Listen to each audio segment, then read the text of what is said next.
사사기는 이스라엘이 애굽을 떠나온 지 약 70여 년이 지난 후에 여호수아가 죽었을 때부터 이스라엘 왕국이 시작되기 전까지의 역사를 기록한 책입니다. 그러니까 이스라엘이 광야를 떠나온 지 70여 년이 지났으니까 애굽을 떠나온 지 70여 년이 지났으니까 광야에서 40여 년을 제외하면은 이 가나안 땅을 정복하고 정복 전쟁을 시작한 지 약 30여 년이 지난 후입니다. 광야에서 생활할 때 이스라엘 백성에게는 꿈이 있었습니다. 뭔가 희망이 있었습니다. 무엇이냐면 가나안 땅에만 들어가면 살 것이다. 가나안 땅에만 들어가면 이제 평화롭게 살 수 있을 거다라는 그런 희망이 있었습니다. 젖과 꿀이 흐르는 땅, 하나님이 약속하신 땅, 이제 거기 가서 그 땅을 잘 점령하기만 하면 아무 문제 없이 살 수 있을 것으로 생각을 했습니다. 그들의 기대라도 부응하듯 첫성 여리고를 믿음으로 잘 무너뜨렸고요. 아이성에서 실패를 하긴 했지만 그 후에 하나님이 함께 하심으로 말미암아 때로는 우박이 도와주고 때로는 하나님이 강하게 역사하시고 심지어 태양까지 머물게 하면서 이스라엘이 가나안 땅을 정복해 나갔습니다. 너무 좋았습니다. 그런데 막상 이 가나안 땅에 살면서 보니까 그게 다가 아니었습니다. 정말 중요한 것은 정복하는 그 순간이 아니라 지금부터였습니다. 지금 이렇게 살면서 그 가나안의 악한 문화 가운데 어떻게 살 것인가, 그것이 보다 중요한 문제인 것을 볼 수가 있습니다. 사실 우리도 어떻게 보면 마찬가지입니다. 예수를 믿어서, 저와 여러분은 예수를 믿어서 영원한 저천국을 소유한 사람들인 줄 믿습니다.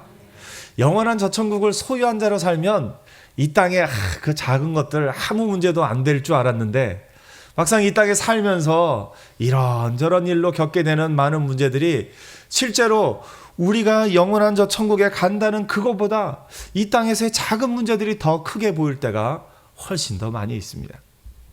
사사기의 시대를 살아가는 이스라엘에게는 하나님의 백성으로서 이 가나안 땅에 살았다는 것 자체가 좋았음에도 불구하고 그 땅에서 살면서 어떻게 하나님을 섬기느냐에 따라 성공하기도 하고 실패하기도 하고 평화를 누리기도 하고 지옥 같은 시절을 경험하게 되는 것을 봅니다. 오늘 이스라엘이 사사 시대에 그 가나안 땅에서 사는 이스라엘의 성공과 실패를 보면서 이 땅에서 천국을 누리며 살기 원하는 우리가 많은 교훈을 얻을 수가 있습니다. 그래서 사사기 시대에 이스라엘이 범했던 실수를 다시 범하지 않는 저와 여러분 되기를 축복합니다. 사사기 시대에 이스라엘이 혹 잘한 것이 있다면 그것을 따라서 하나님을 의지하며 나가는 저와 여러분 되기를 축복합니다. 이 사사기는 역사의 기록입니다. 그러면서도 상당히 문학적으로도 잘 짜여진 기록이다라고 이야기를 합니다. 사사기의 전체 구조 속에서도 메시지를 담고 있는 아주 잘 짜여진 문학이다라고 이야기를 합니다. 하나님이 이 사사기를 기록하게 하실 때 아주 사사기를 통해서 이스라엘 백성에게 하고 싶은 이야기가 많으셨던 것 같습니다. 가장 크게는 사사기의 제일 첫 부분과 제일 끝 부분이 아주 중요한 테두리로 있는 것을 봅니다. 우리 1장 1절 한번 읽어보겠습니다. 사사기 1장 1절입니다. 다 같이요. 시작. 여호수아가 죽은 후에 이스라엘 자손이 여호와께 여쭈어 이르되 우리 가운데 누가 먼저 올라가서 가나안 족속들과 싸우리이까. 네, 여기서는 이스라엘 백성이 하나님 앞에 묻습니다. 여호수아가 죽었지만 이제 우리가 하나님의 뜻대로 한번 살아보자 라는 마음이 처음에는 있었던 것 같습니다. 그래서 하나님께 묻습니다. 우리 가운데 누가 먼저 올라가서 가나안 족속과 싸우리이까.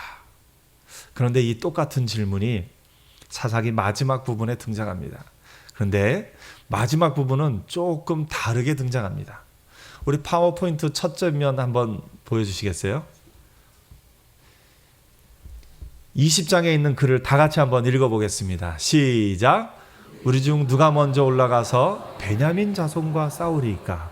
예, 1장에서 20장에서 질문은 똑같은데 대상이 바뀌었습니다.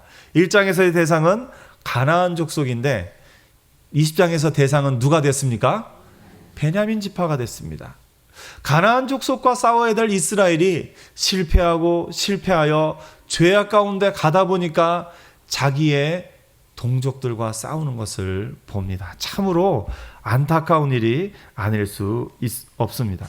이스라엘은 그 땅 가운데 죄악 가운데 떨어질 때 마지막에는 베냐민과 싸워서 그 베냐민 지파를 모조리 몰살시키게 됩니다.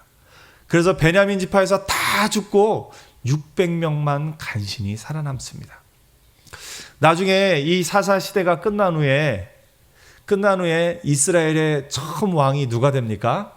사울이 왕이 됩니다. 사울이 베냐민 지파입니다. 사울이 왕이 됐을 때 이스라엘 사람들은 덜컹했을 거예요. 우리가 이 베냐민 지파를 다 죽이고 600명만 살아남았었는데 그 후손 중에 사울이 왕이 된 겁니다. 어이쿠야, 우리도 큰일 났다. 우리도 저 베냐민 지파가 당한 것처럼 사울이 조금만 힘쓰면 큰일 나겠다. 그래서 사울이 다 와라 할 때 한 지파도 빠짐없이 모이는 것을 보게 됩니다. 어쨌건 사사기의 마지막에 베냐민 지파와 싸웠던 것은 참 슬픔의 역사입니다. 근데 우리도 살다 보면 이 이스라엘이 어떻게 그렇게 동족하고 싸울 수 있느냐라고 하지만 우리도 살다 보면 이 이스라엘과 비슷한 선택을 할 때가 있습니다. 어떤 경우냐면 우리가 처음에 예수를 믿고 나서 우리가 정말 싸워야 될 대상은 누굽니까? 죄입니다. 저 사단이 죄의 유혹으로 우리를 흔들고 저 사단이 죄로 우리를 오염시키고 하나님으로부터 멀어지게 만드는 그것과 싸워야 되는데 조금 신앙생활을 많이 하다 보면 옆에 김 집사님이 미워지고 이 권사님에 대해서 안 좋은 이야기를 하게 되고 우리가 살다 보면 정말 싸워야 될 대상은 우리 옆에 있는 우리의 형제 자매들이 아니라 우리를 유혹하고 우리를 죄 가운데 빨아들이고 우리를 하나님으로부터 멀어지게 하는 그 사단과 싸워야 되는데 그만 신앙생활이 오래되다 보면 바로 곁에 있는 사람들이 미워지게 되고 바로 곁에 있는 사람들과 감정적으로 또는 이런저런 일로 아픔을 겪게 되는 것을 보게 됩니다. 오늘 이스라엘의 이 잘못을 우리가 보면서 저와 여러분은 동족들과는 싸우지 않는 은혜가 있기를 축복합니다. 우리가 함께 갈 하나님의 사람들입니다. 우리의 정말 적은 내 옆에 있는 그런 우리 믿음의 동역자들이 아니라 우리의 정말 적은 우리 죄를 통해서 우리를 흔들어 놓는 사단이 우리의 원수인 것을 보게 됩니다. 우리의 싸워야 될 대상이 누군지를 분명히 아는 은혜가 있기를 축복합니다. 우리 옆에 한번 얘기해 주세요. 우리는 믿음의 동지들입니다. 네, 다시 한번요. 우리가 싸워야 할 대상은 죄입니다. 오늘 이스라엘이 그 싸워야 할 대상을 잘못 파악함으로 말미암아 베냐민 지파를 거의 죽게 만들었던 그런 실수를 우리 삶에는 범하지 않기를 바랍니다. 그래서 우리 믿음의 동역자들끼리 할 일은 뭡니까? 서로 사랑하고 서로 용서하고 서로 허물을 덮어주고 때로 어떤 일이 있더라도 금방 또 은혜 가운데 서로 사랑하고 존귀 여기며 사는 것이 우리 해야 할 일인 줄 믿습니다. 정말 우리가 싸워야 할 대상은 그 사단이라는 것. 그 사단이 죄로 말미암아 우리를 유혹하고 우리를 흔드는 그것이라는 것을 늘 기억하며 나가는 저와 여러분 되기를 축복합니다. 이스라엘이 이렇게 실패한 것을 1장과 20장 겉에 싸면서 사사기는 보여주고 있습니다. 또 한 가지 보여주고 있는 것은 1장에 나타난 실패와 이 뒷부분에 나타난 실패를 연결시켜서 이스라엘의 제일 중요한 실패가 무엇인지를 보여주고 있습니다. 사사기 1장을 크게 살펴보면 1장 전체는 크게 두 부분으로 나눠집니다. 앞부분은 유다 단락이라고 해서 유다와 그 지파들이 이 가나안 땅에서 어떻게 전쟁을 하는지 그 내용이 나와 있습니다. 뒷부분은 요셉 단락이라고 해서 요셉과 관련된 지파들이 이스라엘이 약간 북쪽에서 어떻게 전쟁을 해나가는지를 보여주고 있습니다. 그런데 그 두 개의 유다 단락과 요셉 단락은 처음의 시작은 유다가 승리하고 요셉이 승리하는 걸로 시작했는데 마지막은 실패로 끝납니다. 우리 파워포인트 한 번만 보여주시죠. 예, 유다 단락은 유다 지파의 승리로 시작해서 무엇으로 끝납니까? 베냐민 지파의 실패로 끝납니다. 요셉 단락은 뭘로 시작합니까? 요셉 지파의 승리로 시작해서 단 지파의 실패로 끝납니다. 여기서 중요한 것은 베냐민과 단이 실패했다는 겁니다. 근데 이것이 이 1장에서만 나온 것이 아니라 사사기 맨 뒷부분에 가서 18장과 20장에 단 지파와의 실패, 베냐민 지파의 실패가 나오는 것을 봅니다. 이것이 왜 중요하냐면 그 지도 한 번만 보여주세요. 지도를 보면 제가 일부러 그 가운데 쪽의 색깔을 조금 다르게 했는데요. 베냐민 지파가 무슨 색이냐면 저 가운데 쪽에 파란색입니다. 단 지파가 무슨 색이냐면 저 가운데 쪽에 약간 붉은빛을 띠는 색입니다. 그러니까 베냐민 지파와 단 지파는 이스라엘 전체의 지도를 놓고 볼 때 어디에 해당합니까? 네, 중앙 허리 부분에 해당합니다. 그런데 가장 큰 실패가 베냐민 지파와 단 지파의 실패고 사사기 마지막 부분에 가보면 단 지파는 그들의 살던 땅, 하나님이 주신 유업의 땅을 버리고 저 위쪽으로 올라가다가 미가선이라는 사람이 가지고 있는 개인 신상을 그걸 뺏어 가지고 가서 그 신상을 섬기는 우상 숭배를 합니다. 베냐민 지파는 또 기브와 거민을 보호하려고 하다가 이스라엘과 전쟁을 벌이고 다 죽고 600명만 남게 됩니다. 그 허리 부분에 베냐민 지파와 단 지파가 실패하게 되니까 그 바로 옆에 있던 블레셋이 쳐들어올 길을 열어주고 맙니다. 그래서 이스라엘 전체가 그런 것 가운데 실패하고 또 점령당하고 괴로움과 고통 속에 사는 것을 성경은, 이 사사기는 보여주고 있습니다. 이 단과 또 베냐민이 실패함으로 말미암아 그 악한 문화들이 그들 땅에 들어온 것을 성경은 기록하고 있습니다. 왜 실패했을까요? 왜 이스라엘은 정복 전쟁은 잘했는데 거기서 살면서 왜 실패했을까요? 가장 큰 것은 뭐냐면 가나안의 문화, 그 죄악된 문화를 너무 우습게 봤다는 겁니다. 그냥 가나안 사람들을 살려놓고서도 이스라엘이 살 수 있을 줄 알았습니다. 하나님이 사실 가장 원하셨던 것은 이스라엘이 이 가나안 땅으로 들어갈 때 이 가나안 지파들을 다 추방시키는 겁니다. 추방시키는데 안 나가겠다고 하는 가나안 지파는 멸절시키는 겁니다.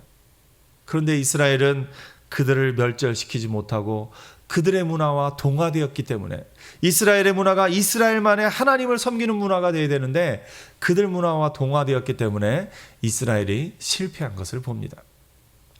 오늘 사사기 1장에 보면 이스라엘의 실패가 아주 처음부터 하나님의 명령을 따르지 않고 이스라엘이 실패한 것이 나타난 것을 봅니다. 우리 한번 1장 3절 말씀 같이 한번 읽어보겠습니다. 1장 3절입니다. 시작. 유다가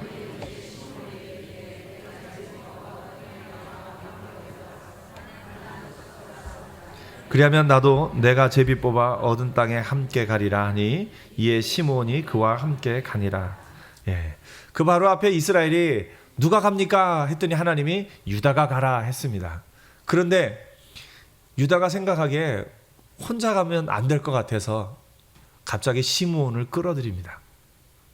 이거는 어떻게 보면 이스라엘 사람들에게는 나름대로 합리적인 이유가 있었습니다. 이 시므온 지파는 광야 생활을 할 때 큰 죄를 범했던 지파입니다. 이 시므온 지파의 우두머리인 사람과 그 모압 지방에 살던 바알을 섬기던 사람들의 그 여족장과 어떤 행음을 범합니다. 그런 것이 만연히 있어서 이 시므온 지파의 하나님이 벌을 내리십니다. 병을 보내가지고 그 전염병으로 말미암아서 시므온 지파가 굉장히 많이 죽습니다. 약 25,100명이 죽었다라고 성경은 말하고 있습니다. 그들이 죽고서 하나님이 그들을 벌내렸기 때문에 시몬 지파는 참 조금밖에 안 남아 있었습니다. 그래서 이 유다가 생각하기에 시몬 어차피 혼자서 싸우기 힘드니까 우리랑 갈 때 같이 가고 너네 갈 때 우리도 갈게, 그런 식으로 이야기한 것 같습니다.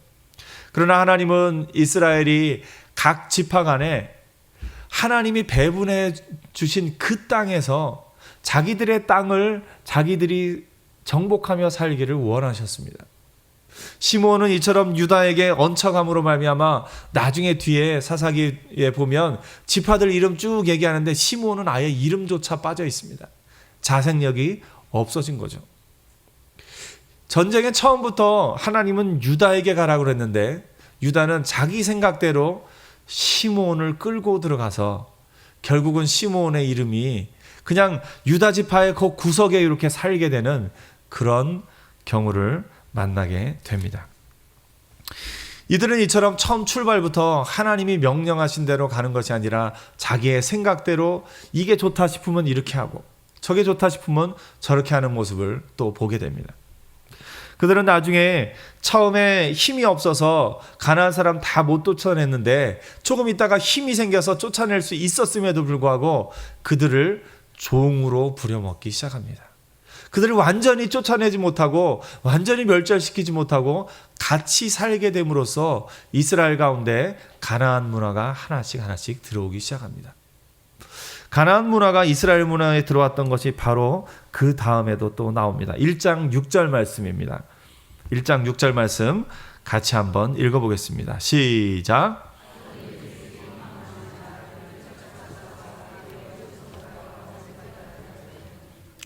예, 이스라엘 백성은 가나안 땅에서 이 전쟁을 하면서 아도니베섹을 잔인하게 죽입니다. 사실 이것은 이스라엘의 문화는 아닙니다. 죽일지언정 이렇게 엄지발가락을 자르고 엄지손가락을 자르는 이런 잔인한 일은 가나안 땅의 사람들이 하던 겁니다. 이 아도니베섹이 자기가 그렇게 잘리고 나서 말합니다. 내가 예전에 70명의 왕들을 그렇게 해서 내 상 밑에서 주워 먹게 했는데 이제 내가 그렇게 된다. 가나안 땅의 가장 악랄한 왕 중에 하나였던 아도니베섹이 행했던 것을 지금 누가 하고 있습니까? 이스라엘이 하고 있는 것을 봅니다. 원래 하나님의 백성은 사람을 죽여도 이렇게 잔인하게 죽여서는 안 됩니다. 뒤에 나중에 역사를 보다 보면 하나님이 예후라는 사람에게 여로보암이 잘못하니까 여로보암을 그 가족들을 다 죽여라 명합니다. 그런데 예후가 너무 잔인하게 너무 끔찍하게 죽입니다. 그래서 하나님은 나중에 다시 한번 예후를 또 벌하는 것을 보게 됩니다. 아니 하나님이 시키셨는데 시키신 걸로 하는데 왜 그렇습니까? 아니요. 하나님이 시키신 것은 그렇게 잔인한 방법으로 죽이라고 하신 것은 아니었습니다. 인간은 아무리 죄악 가운데 있어도 인간은 하나님의 형상대로 지음을 받은 존재이기 때문에 그렇게 잔인하게 죽여서는 안 됩니다. 오늘 이 이스라엘이 아도니베섹을 잔인하게 죽인 것을 보지만 오늘 우리도 어떻게 보면 그런 생각을 할 때가 있습니다.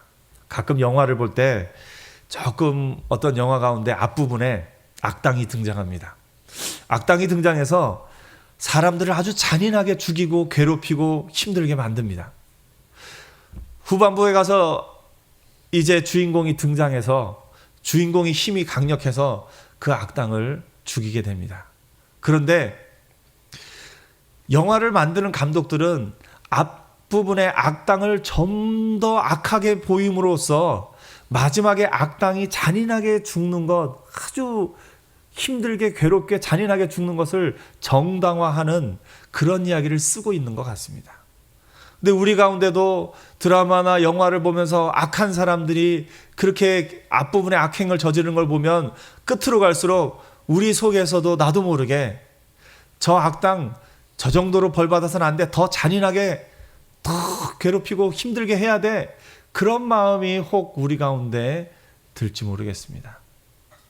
하나님의 사람들은 악을 악으로 갚는 사람이 아니라 선을 악으로 갚는 것, 거꾸로죠.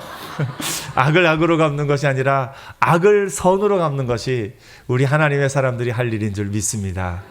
근데 우리도 나도 모르게 네가 나한테 그렇게 했으니까 나도 너한테 더 심하게 갚아주겠다.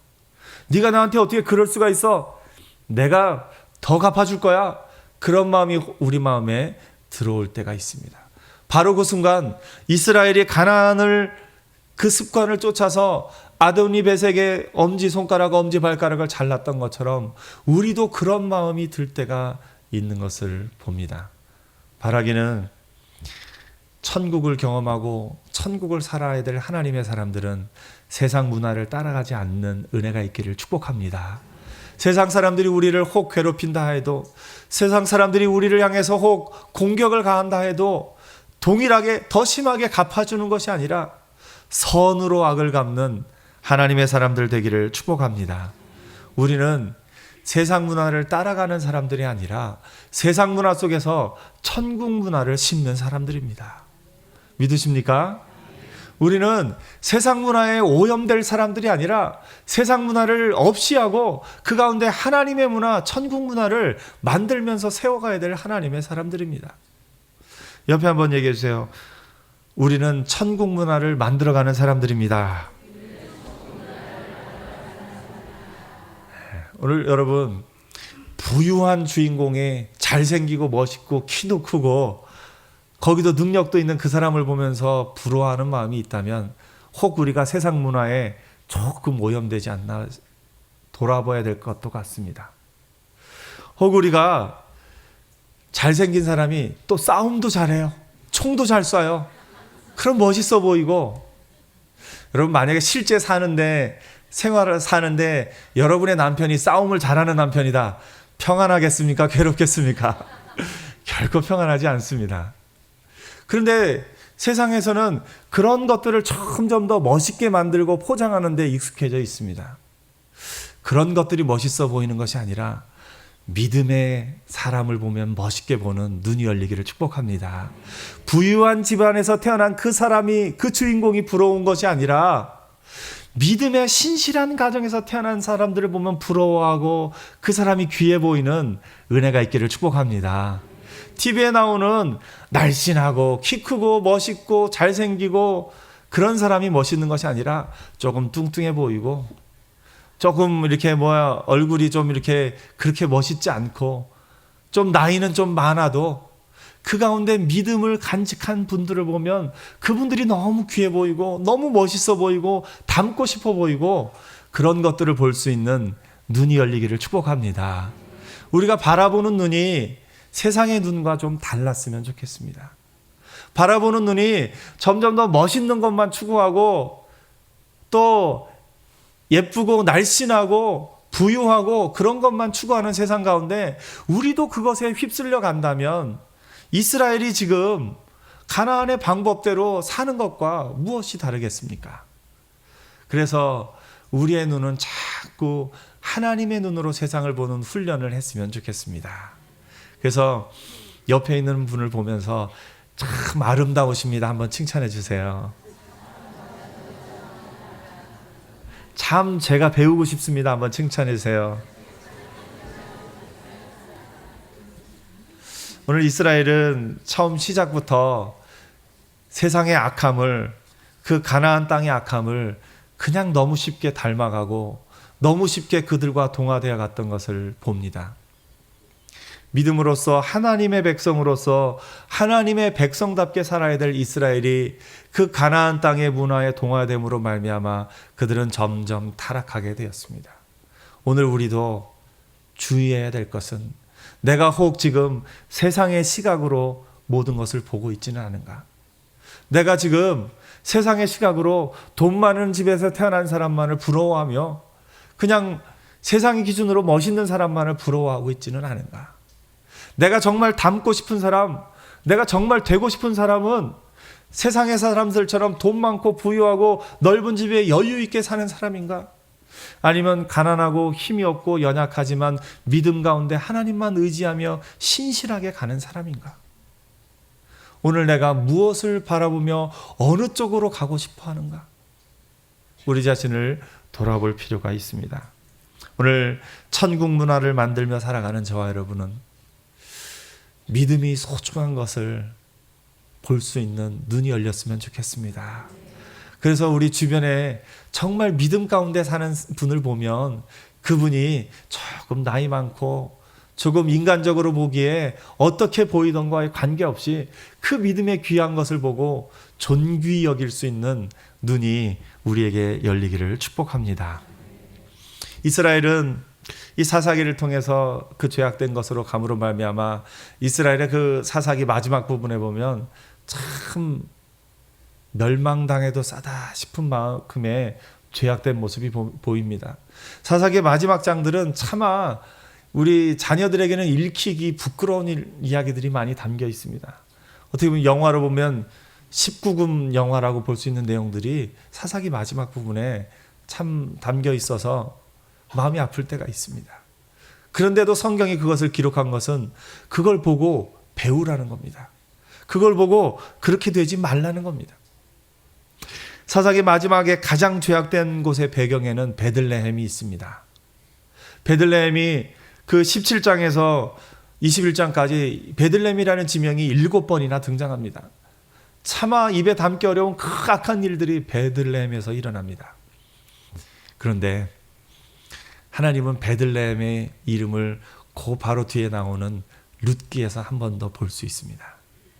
베들레헴이 그처럼 악해서 마치 저 창세기 시대의 소돔과 고모라와 같은 곳이 베들레헴이었고 멸망받아 마땅한 곳이 베들레헴이었지만 이 사사기의 바로 뒤에 나오는 룻기에서는 하나님은 그 베들레헴 땅에 다윗의 조상 나오미와 또 이방 여인 룻을 통해서 새로운 희망을 만들어가고 계신 것을 보게 됩니다. 인간적으로는 가장 악한 곳, 가장 실패한 곳, 가장 이스라엘의 실패를 보여주는 그 땅에서도 하나님은 여전히 소망을 만들어주시는 분인 줄 믿습니다. 그래서 베들레헴 3부작이라고 이야기하기도 합니다. 이 사사기 마지막 부분에 베들레헴 1부, 베들레헴 2부는 아주 비극으로 끝이 났는데 룻기에 나오는 베들레헴은 소망으로 가득 차 있는 것을 봅니다. 하나님의 언약이 신실하심을 보여주고 있습니다. 오늘 사사기를 보면서 이스라엘의 그 잘못된 것들을 보면서 우리 자신을 돌아보는 시간이었으면 좋겠습니다. 이스라엘이 잘못했던 것처럼 혹 나도 그런 쪽으로 가고 있지는 않았는지, 이스라엘이 자기 동족들을 향해서 누가 먼저 올라가서 베냐민과 사울이가 했던 것처럼 혹 나도 같이 신앙생활을 하며 가야 될 믿음의 사람들을 향해서 그런 마음이 혹 있었던지 돌아보는 은혜가 있었으면 좋겠습니다. 그래서 그 죄를 없이 하고 용서하고 같은 믿음의 동역자들과 함께 죄와 대적할 수 있는 하나님의 사람들 되기를 축복합니다. 또 나가서 이 세상 문화 가운데 너무 쉽게 휩쓸려서 엄지손가락, 엄지발가락을 자르던 이스라엘의 그 악한 모습을 보면서 우리는 세상이 우리를 향해서 어떤 악함으로 다가올지라도 선으로 악을 능히 이기는 믿음의 사람들로 살기를 축복합니다. 세상은 참 악합니다. 세상의 문화는 너무나 쉽게 우리 가운데 들어옵니다. 그 가운데 하나님의 문화, 천국의 문화, 믿음의 문화를 만들어가는 우리가 됐으면 좋겠습니다. 농담 속에도 예전에 비전하우스에 예전에 처음에 감자탕 교회 저쪽에 있을 때 그 세탁소 2층에 비전하우스가 있었는데 그 비전하우스에 이렇게 써 있었습니다. 농담 속에도 칭찬과 사랑과 격려를 담는 행복한 광야민. 세상은 농담을 하면서 사람들을 깎아내리고 다른 사람을 막 낮추고 그 사람들을 무시하면서 웃기기도 하고 그런 농담을 합니다. 그러나 믿음의 사람들은 농담 하나 속에서도 칭찬과 사랑과 격려를 담을 수 있는 믿음의 사람들이 되시기를 축복합니다.